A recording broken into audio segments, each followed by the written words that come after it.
আসসালামু আলাইকুম। আশা করি আপনারা সবাই ভালো আছেন। আমাদের আজকের ভিডিওর মূল বিষয় গ্রিনস্টোন লাইব্রেরি সফটওয়্যার। আমরা প্র্যাকটিক্যালি দেখব ওয়েবসাইট থেকে গ্রিনস্টোন লাইব্রেরি সফটওয়্যার কী করে আমরা ডাউনলোড করতে পারবো এবং এই গ্রিনস্টোন লাইব্রেরি সফটওয়্যারটি কী করে আমরা আমাদের ডেস্কটপ বা ল্যাপটপে ইনস্টল করে আমরা ব্যবহার করতে পারবো।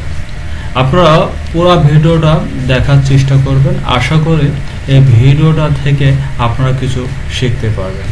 চলুন আমরা দেখে কি করে গ্রিনস্টোন লাইব্রেরি সফটওয়্যার আমরা ডাউনলোড করতে পারি। আমরা প্রথমে যে কোনো একটা ব্রাউজারে প্রবেশ করব। আমি গুগল ক্রোমে প্রবেশ করলাম। গুগল ক্রোমে প্রবেশ করে আমি সার্চ দিলাম। আমার সার্চ দেওয়াই আছে যেহেতু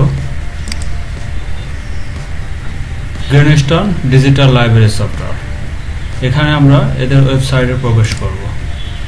ওয়েবসাইটে প্রবেশ করার পরে এরকম একটা ইন্টারফেস আপনারা দেখতে পাবেন। এগুলো দেখার পরে আপনারা চলে যাবেন কোথায়, এখান থেকে আপনারা এই ডাউনলোড অপশনে ক্লিক করুন। ডাউনলোড অপশনে ক্লিক করার পরে আপনারা একটু নিচে আসবেন।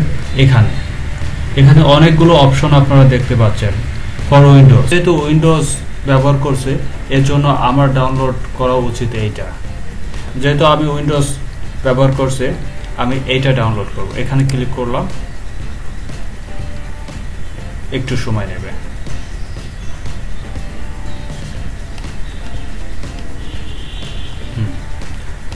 ক্লিক করার পরে এরকম একটা ইন্টারফেস আসবে।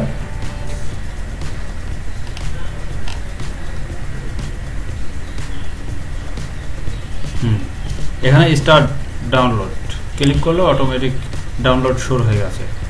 যেহেতু আমার ডাউনলোড করা আছে আর ফাইলটার সাইজও অনেক বড়, এজন্য আমি এটাকে ডাউনলোড করলাম না। আপনাদের বোঝার স্বার্থে আমি এবার ট্রাই করব এই গ্রিনস্টোন লাইব্রেরি সফটওয়্যারটা কি করে ইনস্টল করা যায়।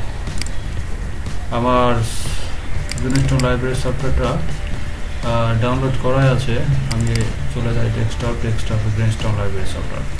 এখানে যে আপনি ডাবল ক্লিক করবেন, ডাবল ক্লিক করার পরে অবশ্যই রান দেখাবে, রানে ক্লিক করবেন। আপনি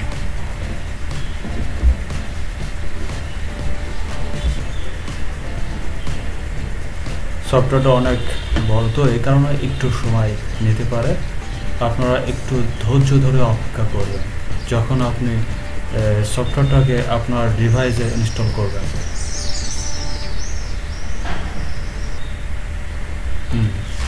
পরবর্তীতে ল্যাঙ্গুয়েজ এই ইন্টারফেসটা আসবে। আপনারা এখানে ভাষাটা পরিবর্তন করতে পারেন। আমি ইংলিশে রেখে দিলাম। রেখে দিয়ে নেক্সট ক্লিক করবেন। নেক্সট ক্লিক করার পরে আবার নেক্সট দেবেন। এখানে কপিরাইট বিষয় কিছু আছে, আপনি পড়লে পড়তে পারেন, না পড়লে না পড়তে পারেন। এটা আপনার একান্ত ব্যক্তিগত বিষয়, কিন্তু চোখ বুঝে নেক্সট অ্যাকসেপ্টে ক্লিক করবেন। অ্যাকসেপ্টে ক্লিক করার পরে আপনি এটা আপনার যে ডিভাইসে কোন ফোল্ডারে বা কোন পার্টিশনে আপনি এটা ইনস্টল করতে চাচ্ছেন সেটা আপনাকে দেখতে হবে। এখানে নেক্সট ক্লিক করবেন। নেক্সট ক্লিক করার পরে এখানে যেমন আছে ঠিক সেমনই থাকবে, নেক্সট করবেন। এখানে কোথাও টিক চিহ্ন দেওয়ার কোনো প্রয়োজন নাই। হ্যাঁ, এখানে সেট অ্যাডমিন পাসওয়ার্ড, যদি আপনি এই সফটওয়্যারটাকে যদি ব্যবহারের সময় যদি পাসওয়ার্ড দিয়ে যদি আপনি এন্টার করতে চান প্রতিবার, তবে আপনি পাসওয়ার্ড সেট আপ করতে পারেন।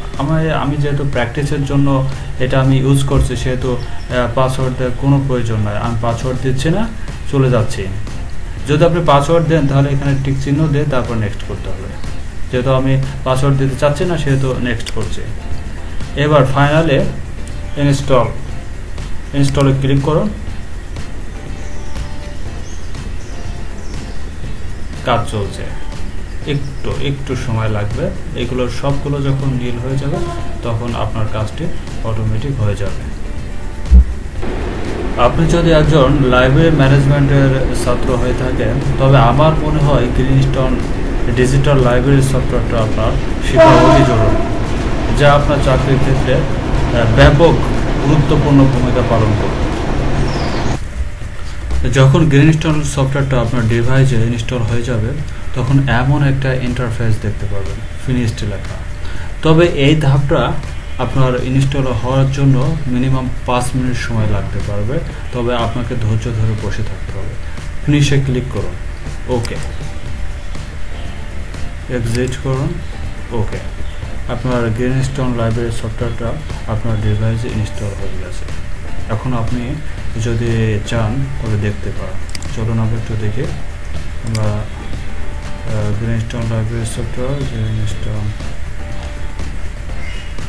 এই যে গ্রিনস্টোন লাইব্রেরি ইন্টারফেস, এটাতে ক্লিক করবেন।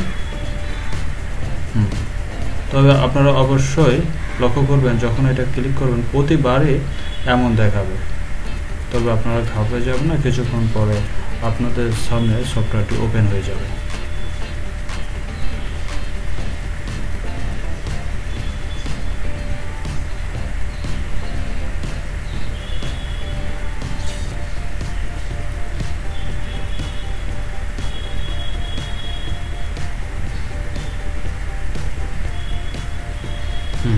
ওকে,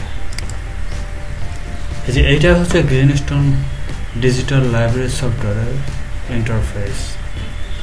এখানে আপনার ডকুমেন্টগুলো আপনি এখানে গেদার করবেন। এখান থেকেই আপনি তথ্যগুলো ব্যবহারকারীদের পাঠাতে পারবেন। গ্যাদার। ধন্যবাদ সবাইকে আমাদের সাথে থাকার জন্য। আবারও হাজির হব নতুন কোনো টপিক নিয়ে। ধন্যবাদ, ভালো থাকবেন, সুস্থ থাকবেন, আল্লাহ হাফেজ।